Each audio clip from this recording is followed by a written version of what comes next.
Okay, let's talk about compilers. This is the first introductory lecture on compilers, and we're going to start off by just looking at what a compiler does. Right, so a compiler takes a program, so this is in whatever your favorite programming language is. So let's say you write a C program, and this C program gets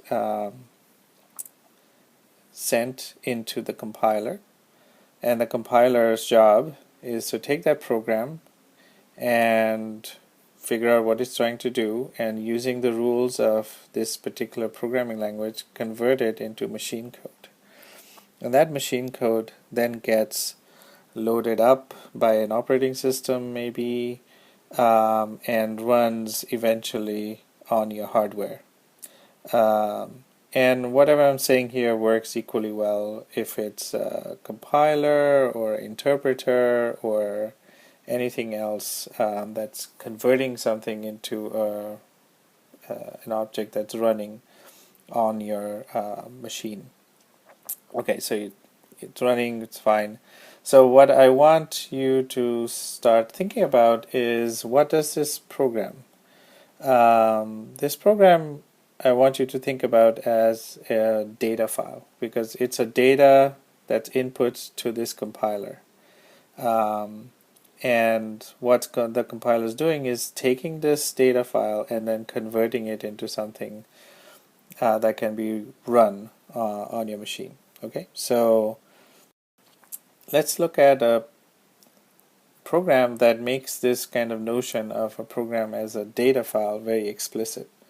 And this is a program that's doing a fairly funny thing. When you take this program, and this is the program here, and you run it through the compiler. So you take this program that's here, you run it through the compiler. The output is machine code, right? That machine code, when you run it, will actually produce the same program that you started off with. And you don't need to really know much about C. The main thing you want to know about C here is that there is a Printf library, and the Printf library takes a string C here, and if there are these particular characters like %C, %S, and %C, %C stands for a character, %S stands for a string. Okay, and the only other thing you need to know is 34 is the ASCII for the double quote. Okay, so what's happening here is that it's creating a string. So char star is basically C speak for a string, and the string starts over here and ends over here, right? And if you look at the string, it starts with the main. It seems very similar to this main here. And then there is a definition of a string, again matches this. And then there are these 3 slots. And what is it putting in those 3 slots? Well, it's putting an open quote, the string itself, and a close quote. And the string itself is all of this, right? All of this string here. So as a result, what it prints out is main char star C, and then it has an open double quote, and then it just prints out this whole string, right, which is what's in the original program, and then it has to make sure it closes this quote. And when it does that, notice that it also includes this printf statement, which is the same as this. So what is done is embedded itself into this program. And the result is it takes the input, it takes this input program, you run it, and at the end of this you can feed it back and it would create the same output, and you feed it back, and so on. Okay, so if you think about programs like this, sort of at a meta level, you can now start to consider other kinds of meta level programs. So for example, a compiler itself is written in a programming language, right? Nowadays it's very unlikely that you will write it using assembly. So you're going to write it in some high-level programming language, like C++ or Java or Python or whatever.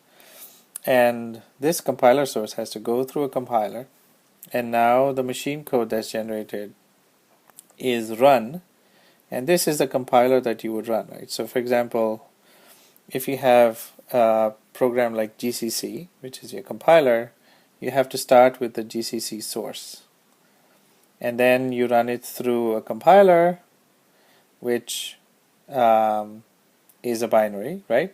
So maybe it's some version of GCC you had compiled before, and in the end you get machine code. That machine code gets run by the operating system on the hardware, and you have a running version of GCC. So notice that you have one binary, which is a GCC binary, creating a GCC binary here. So I'm trying to get you used to this kind of meta level of thinking about programs. Okay, so what can we do with this? It turns out, so this is done all the time. If you wanted to write the compiler source, for example, you might be writing the compiler in a programming language like C, and when you're writing a compiler, you need to look at strings, which are programs, and decompose them into tokens. So in this case, you might want to return a new line character, and the new line character here is written as \n, which, if you look at it as a string, is 1, 2, 3, 4 characters. But if you think of it as what it's supposed to be, a new line is one character, right? So that one character is basically the new line. So when you have to convert these 4 characters into this one character that stands for a new line, okay, in ASCII. Now if you have a program that uses return \n and tries to think of it as a single character, it's not going to work, because this is not a valid character, right? The compiler doesn't really know what that sequence of letters actually stands for. So when you put an input here, like a print a hello world \n, when it reaches this \n, it's going to say, if the C is a backslash, right, there's a backslash there, then the next character is an N that matches this, so it matches the first and the second character. It's going to return, what it's supposed to return is this one character, right? It's supposed to return this one character, but it's not doing that. It doesn't know what \n means as a single character. Okay, so that's an easy fix to that. Instead of using \n, you should return 10, and 10 is just the ASCII value for \n. So when you execute the ASCII value 10 on a terminal, is going to put a new line, right? So basically 10 is equivalent to the new line character in ASCII. Okay, so now everything works. It says if you have a backslash, which I do, and then you have the next character as N, which is the next one, you return a 10, which gets interpreted as a new line. Everything is fine. But now you can do one interesting thing, which is the machine code that's created here. So this compiler, this is the source for the compiler. It got written to this binary, right? So imagine if this is the GCC source again, and then now there's a new version of GCC, and this GCC is used to take input C programs and produce outputs. This GCC now knows about \n. So what you can do is take this GCC and replace it with the original compiler. So notice that you started off with GCC version 1, and now I've modified it to GCC version 2. GCC version 1 did not know what \n means, but GCC version 2 knows that \n can be mapped to ASCII 10. And now I can go and replace 10, so it used to be 10, and I replace it back with \n, and this new compiler, the GCC version 2, knows that \n is equivalent to 10, and it just works. So now the code, the source code here, looks pretty. But it relies on this two-step process. You couldn't just do it without having an earlier version of GCC that does the mapping for you. And now you can create a new version of GCC that does know the mapping, right? So it's pretty cool. Okay, so this is kind of a benign use of the fact that the running compiler is taking some input source and converting it into machine code.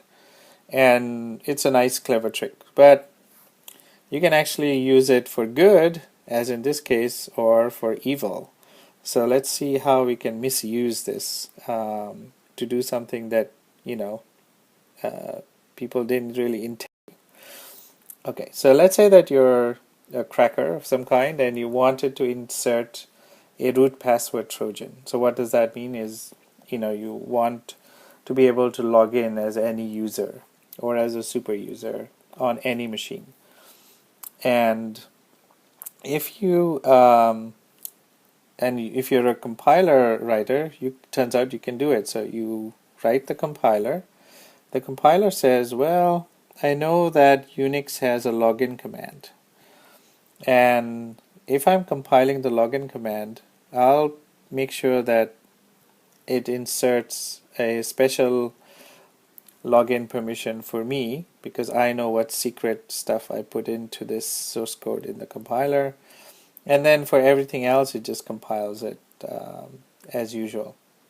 So only for the login function, it replaces it with a new login function that lets you log in whenever you want, and then does the usual thing for everybody else.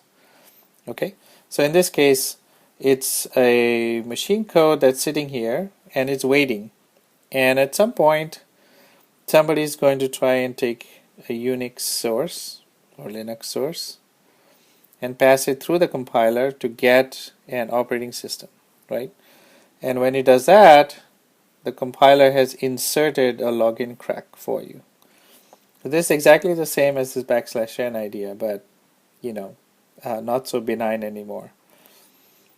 But you might say, well, if I am distributing this compiler source with the operating system, then everybody will know that I have inserted this Trojan into the source. So I'm assuming that the code is open source. Okay, so if it's closed source, you can have as many Trojans as you want, nobody will know. But let's say that you want to actually give it out as open source. Now everybody can see that you've inserted a Trojan. That's not very good. They would just sort of delete it, and now the Trojan is gone. It turns out the \n, what you can do is have a compiler that has this particular source, okay? It says, well, if I'm compiling the compile function, then I will insert something that will create a login crack, okay? So what that means is it's going to insert the code that I wanted in order to create the root password Trojan in the login function. So this part here is what we were doing before, except now what it's doing is one level higher. It's saying whenever I'm compiling a compiler, I'm going to insert the login crack. Okay, and now it's created. So let's say that this is the GCC source. This is creating, goes through GCC version 1, and GCC version 1 has this this particular crack in it that says if I'm compiling a compiler, insert a login crack. And now I create a machine code. This is GCC version 2. And this GCC version 2 can be now replaced for GCC 1. And now what happens is you can actually completely remove all of this stuff, right? So you can remove all of this stuff from the source code. Just erase it. And whenever you compile using GCC2, it's going to know that it's compiling this function and insert everything that it needs, right? So it's pretty clever. The new code is standard compiler code, no login crack, and it goes through, and now the new compiler is GCC version 2. Remember what GCC version 2 does. If it's compiling this function, it says insert the code that looks for login. And when it sees the login, when it sees a login function being compiled, it inserts the Trojan.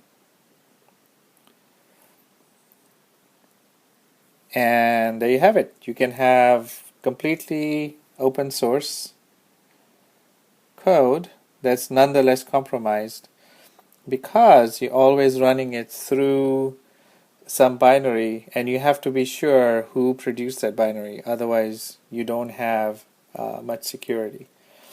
So this idea about compilers and how powerful this idea is of program as data rather than what you might usually think about programs was in Ken Thompson. Ken Thompson is one of the people who was instrumental in creating Unix, and during his Turing Award lecture, this is what he actually talked about. And I encourage you to go and read his paper, and it has more details. But hopefully this gives you some appreciation for how programs can be manipulated at this meta level. And it's alright if you don't really get it the first time, but going through this and reading the paper, I think you'll see how this kind of meta analysis can be used in order to create something that is running that can change your program from the source to something running on the machine, right? And how we can exploit that in various ways.